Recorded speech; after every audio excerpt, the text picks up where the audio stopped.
to an episode of the world's greatest short stories.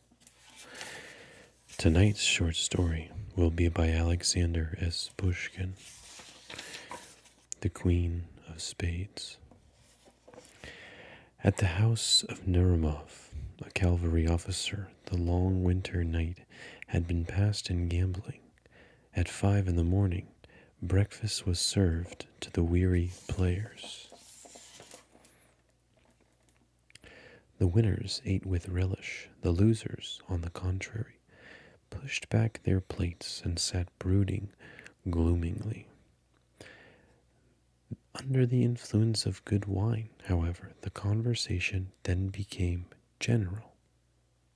"Well, Serene," said the host, inquiring. "Oh, I lost as usual. My luck is abominable. No matter how I keep, I never win." "How is that, Herman?" "That you never touch a card," remarked one of the men, addressing a young officer of the engineering corps. "Here you are with the rest of us at 5 o'clock in the morning, and you have neither played nor bet all night." "Play interests me greatly," replied the person addressed, "but I hardly care to sacrifice the necessaries of life for uncertain superfluities." "Herman is a German, therefore economical." "That explains it," said Tomsky. "But the person I can't quite understand is my grandmother, the Countess of Anna Fedorova."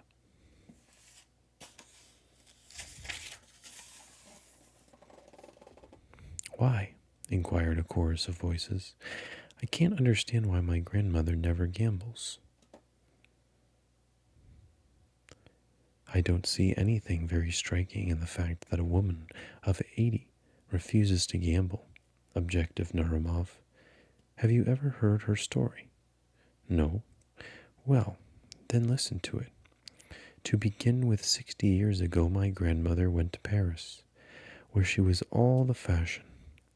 People crowded each other in the streets to get a chance to see the Muscovite Venus, as she was called.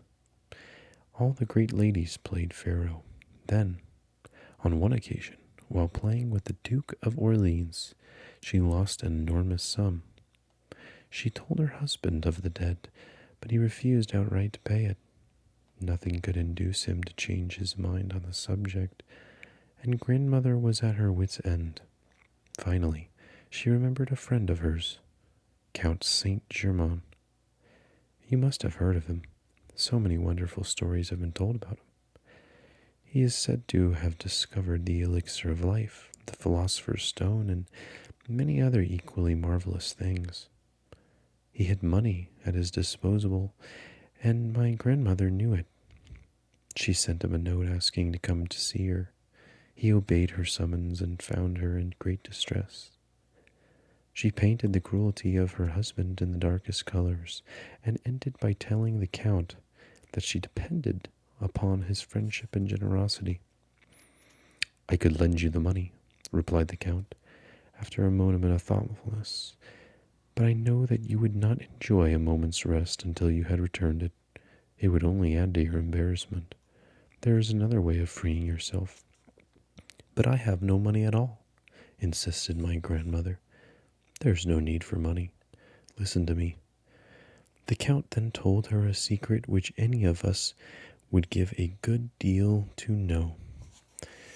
The young gamesters were all attentive. Tomsky lit his pipe, took a few whiffs, and then continued. The next evening, grandmother appeared at Versailles at the Queen's gaming table. The Duke of Orleans was the dealer.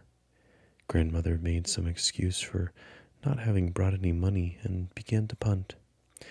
She chose 3 cards in quick succession, again and again, winning every time, and was soon out of debt. "A fable," remarked Herman.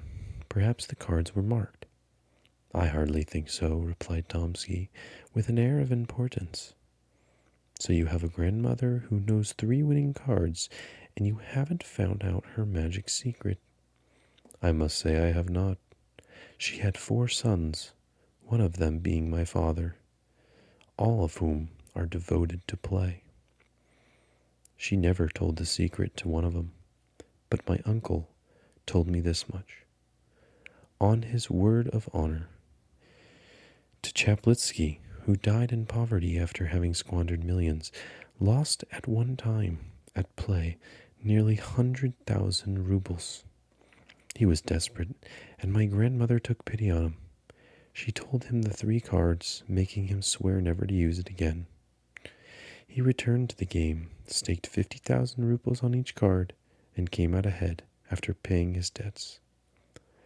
As day was dawning, the party now broke up, each one draining his glass and taking his leave. The Countess Anna Fedorova was seated before her mirror in her dressing room. 3 women were assisting her at the toilet. The old countess no longer made the slightest pretensions to beauty, but still clung to all the habits of her youth, and spent much time at her toilet as she had done 60 years before. At the window, a young girl, her ward, sat at her needlework. "Good afternoon, grandmother," cried a young officer, who had just entered the room. "I have come to ask a favor of you." "What is it, Pavel?" "I want to be allowed to present one of my friends to you, and to take you to the ball on Tuesday night." "Take me to the ball and present me to me there." After a few more remarks, the officer walked up to the window, where Lizaveta Ivanova sat. "Whom do you wish to present?" asked the girl. "Narumov." "Do you know him?" "No." "Is he a soldier?" "Yes." "An engineer?" "No." "Why do you ask?" The girl smiled and made no reply. Pavel Tomsky took his leave, and, left to herself, Lizaveta glanced out the window. Soon a young officer appeared at the corner of the street. The girl blushed and bent her head low over her canvas. This appearance of the officer had become a daily occurrence. The man was totally unknown to her, and she was not accustomed to coquetting with the soldiers she saw on the street. She hardly knew how to explain her presence. His persistence finally roused an interestingly entire strange to her. One day she even ventured to smile upon her admirer, for such he seemed to be. The reader need hardly be told that the officer was no longer than Herman, the would-be gambler, whose imagination had been strongly excited by the story told by Tomsky of the 3 magic cards. "Ah," he thought, "if the old countess would only reveal the secret to me, why not try to win her goodwill and appeal to her sympathy?" With this in mind, he took up his daily station before the house, watching the pretty face at the window, entrusting to fate to bring about the desired acquaintance. One day, as Lizaveta was standing on the pavement about to enter the carriage after the countess, she felt herself jostled, and a note was thrust into her hand. Turning, she saw the young officer at her elbow. As quick as thought, she put the note in her glove and entered the carriage. On her return from the drive, she hastened to her chamber to read the missive. In a state of excitement mingled with fear, it was a tender and respectful declaration of affection, copied word for word from a German novel. Of this fact, Lisa was, of course, ignorant. The young girl was much impressed by the missive, but she felt that the writer must not be encouraged. She therefore wrote a few lines of explanation and, at the first opportunity, dropped it, with the letter, out of the window. The officer hastily crossed the street, picked up the papers, and entered a shop to read them. In no wise daunted by this rebuff, he found the opportunity to try and send another note in a few days. He received no reply, but evidently understanding the female heart, he persevered, begging for an interview. He was rewarded at last by the following. Tonight, we go to the ambassador's ball. We shall remain until 2 o'clock. I can arrange for a meeting in this way. After our departure, the servants will probably all go out or go to sleep. At 11:30, enter the vestibule boldly, and if you see anyone, inquire for the countess. If not, ascend the stairs, turn to the left, and go on until you come to a door, which opens in her bedchamber. Enter this room, and behind a screen you find another door leading to a corridor. From this is a spiral staircase, leads to my sitting room. I shall expect to find you there on my return. Herman trembled like a leaf as the appointed hour drew near. He obeyed instruction fully, and as he met no one, he reached the old lady's bedchamber without difficulty. Instead of going out of the small door behind the screen, however, he concealed himself in a closet to await the return of the old countess. The hours dragged slowly by. At last he heard the sound of wheels. Immediately, lamps were lighted and servants began moving about. Finally, the old woman tottered into the room completely exhausted. Her woman removed her wraps and proceeded to get her in readiness for the night. Herman watched the proceedings with a curiosity not unmingled with superstitious fear. When at last she was attired in a cap and gown, the old woman looked less uncanny than when she wore her ball dress of blue brocade. She sat down in an easy chair beside the table, as she was in the habit of doing before retiring, and her women withdrew. As the old lady sat swaying to and fro, seemingly oblivious to her surroundings, Herman crept out of his hiding place. At the slight noise, the old woman opened her eyes and gazed at the intruder with a half-dazed expression. "Have no fear, I beg of you," said Herman in a calm voice. "I have not come to harm you, but to ask for a favor of you instead." The countess looked at him in silence, seemingly without comprehending him. Herman thought she might be deaf, so he put his lips close to her ear and repeated his remark. The listener remained perfectly mute. "You can make a fortune without its costing you anything," pleaded the young man. "Only tell me the 3 cards, which are sure to win, and—" Herman paused, as the old woman opened her lips, as if about to speak. "It was only a jest, I swear to you, it was only a jest," came from the withered lips. There was no jesting about it. Remember Tcheplitsky, who, thanks to you, was able to pay his debts. An expression of interior agitation passed over the face of the old woman. Then she relapsed into her former apathy. "Will you tell me the names of the magic cards or not?" asked Herman after a pause. There was no reply.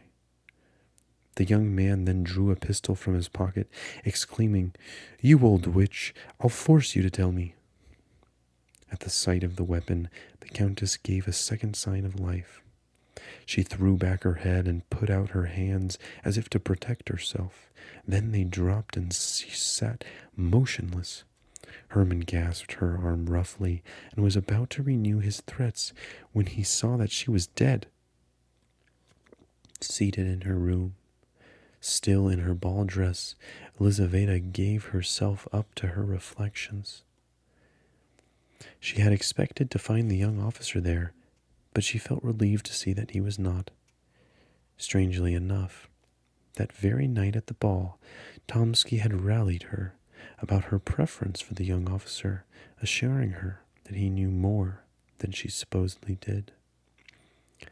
"Of whom are you speaking?" she asked in alarm. fearing her adventure had been discovered. "Of the remarkable man," was the reply. "His name is Herman." Lisa made no reply. "This Herman," continued Tomsky, "is a romantic character. He is the profile of a Napoleon and the heart of a Mephistopheles. It is said he has at least 3 crimes on his conscience, but how pale you are." "It is only a slight headache. But why do you talk to me of this Herman?" "Because I believe he has serious intentions concerning you." "Where has he seen me?" "At church, perhaps, or on the street." The conversation was interrupted at this point, to the great regret of the young girl. The words of Tomsky made a deep impression upon her, and she realized how imprudently she had acted.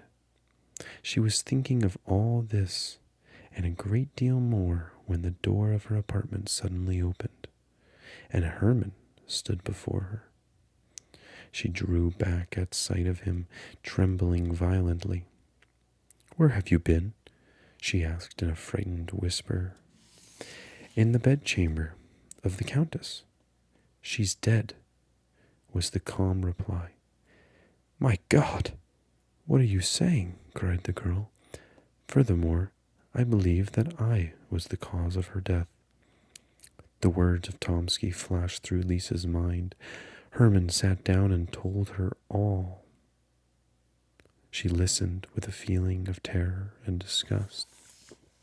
So those passionate letters, that audacious pursuit, were not the result of tenderness and love, but of money, that he was desired.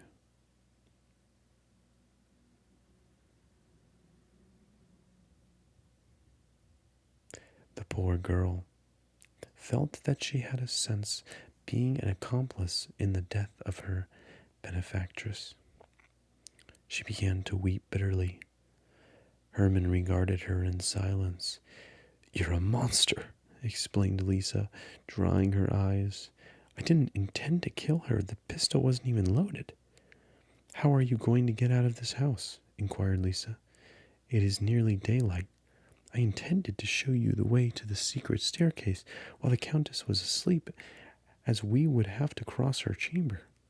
Now I am afraid to do so." "Direct me, and I will find the way alone," replied Herman.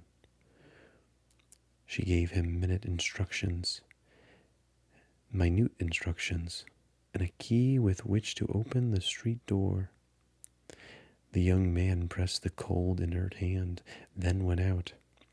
The death of the Countess had surprised no one, as it had long been expected. Her funeral was attended by every one of note in the vicinity. Herman mingled with the throng without attracting any especial attention. After all, the friends had taken their last look at the dead face. The young man approached the bier. He prostrated himself on the cold floor and remained motionless for a long time. He rose at last, with a face almost as pale as that of the corpse itself, and went up to the steps to look into the casket. As he looked down, it seemed to him that the rigid face returned his glance mockingly. Closing one eye, he turned abruptly away, made a false step, and fell to the floor. He was picked up, and at the same moment, Lisveta was carried out in a faint. Herman did not recover his usual composure. During the entire day, he dined alone at an out-of-the-way restaurant and drank a great deal in the hope of stifling his emotion. The wine only served to stimulate his imagination. He returned home and threw himself down on his bed without undressing. During the night, he awoke with a start. The moon shone into his chamber, making everything plainly visible. Someone looked in at the window, then quickly disappeared. He paid no attention to this, but soon he heard the vestibule door open. He thought it was an orderly, returning late, drunk as usual. The step was an unfamiliar one, and he heard the shuffling sound of loose slippers. The door of his room opened, and a window in white entered. A woman in white entered. She came close to the bed, and the terrified man recognized the Countess. "I have come to you against my will," she said abruptly, "but I was commanded to grant your request. The tray, 7 and ace in succession are the magic cards. 24 hours must elapse between the use of each card, and after the 3 have been used, you must never play again." The phantom then turned and walked away. Herman heard the outside door close and again saw the form pass the window. He rose and went out into the hall where his orderly lay asleep on the floor. The door was closed, finding no trace of a visitor. He returned to his room, lit his candle, and wrote down what he had just heard. 2 fixed ideas cannot exist in the brain at the same time, any more than 2 bodies can occupy the same point in space. The tray, 7 and ace, soon chased away the thoughts of the dead woman and all other thoughts from the brain of the young officer. All his ideas merged into a single one: how to turn to advantage the secret paid for so deeply. He even thought of resigning his commission and going to Paris to force a fortune from conquered fate. Chance rescued him from this embarrassment. Tuchelinsky, a man who had passed his whole life at cards, opened a club at St. Petersburg. His long experience secured for him the confidence of his companions, and his hospitality, a genial humor, conciliated society. The gilded youth flocked around him, neglecting society, preferring the charms of Pharaoh to those of their sweethearts. Narumov invited Herman to accompany him to the club, and the young man accepted the invitation only too willingly. The 2 officers found the apartments full. Generals and statesmen played, whilst young men lounged on sofas, eating ices or smoking. In the principal salon stood a long table at which about 20 men sat playing faro, the host of the establishment being the baker. He was a man of about 60, gray-haired and respectable. His ruddy face shone with genial humor. His eyes sparkled, and a constant smile hovered around his lips. Narumov presented Herman. The host gave him a cordial handshake and begged him not to stand upon ceremony, and returned to his dealing. More than 30 cards were already on the table. Tuchelinsky paused after each coup to allow the punters time to recognize their gains or losses, politely answering all questions and constantly smiling. After the deal was over, the cards were shuffled and the game began. "Permit me to choose a card," said Herman, stretching out his hand over the head of a portly gentleman to reach a livret. The banker bowed without replying. Herman chose a card and wrote the amount of his stake upon in a piece of chalk. "How much is that?" said the banker. "Excuse me, sir, but I do not see well." 40,000 roubles, said Herman coolly. All eyes were instantly turned upon the speaker. "He's lost his wits," thought Narumov.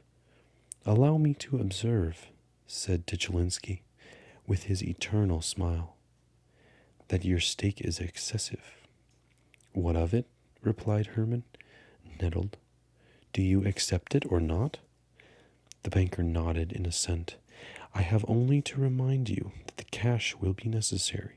Of course, your word is good, but in order to keep the confidence of my patrons, I prefer the ready money. Herman took the bank check from his pocket and handed it to his host. The latter examined it attentively, then laid it on the card chosen. He began dealing to the right, a 9, to the left, a tray. The tray wins, said Herman, showing the card he held, a tray. A murmur ran through the crowd. Chichilinsky frowned for a second only, then his smile returned. He took a roll of bank bills from his pocket and counted out the required sum. Herman received it at once and left the table. The next evening saw him at the place again. Everyone eyed him curiously, and Chichilinsky greeted him cordially. He selected his card and placed a pawn in his fresh stake. The banker began dealing, to the right 9, to the left a 7. Herman then showed his card, a 7 spot. The onlookers exclaimed, and the host was visibly disturbed. He counted out 94,000 roubles and passed them to Herman, who accepted them without showing the least surprise, and at once withdrew. The following evening he went again. His appearance was the signal of cessation of all occupation, everyone being eager to watch developments of events. He selected his card, an ace. The dealing began. To the right, a queen. To the left, an ace. The ace wins, remarked Herman, turning up his card without glancing at it. Your queen killed it, remarked Chichilinsky quietly. Herman trembled. Looking down, he saw not the ace he had selected, but the queen of spades. He could scarcely believe his eyes. It seemed impossible that he could have made such a mistake. As he stared at the card, it seemed to him that the queen winked one eye at him mockingly. The old woman! Exclaimed involuntarily. The croupier raked in the money while he looked on in stupid terror. When he left the table, all made way for him to pass. The cards were shuffled and the gambling went on. Herman became a lunatic. He was confined at the hospital at Obukov, where he spoke to no one, but kept constantly murmuring in a monotonous note, the tray 7 ace, the tray 7 queen. The queen of spades.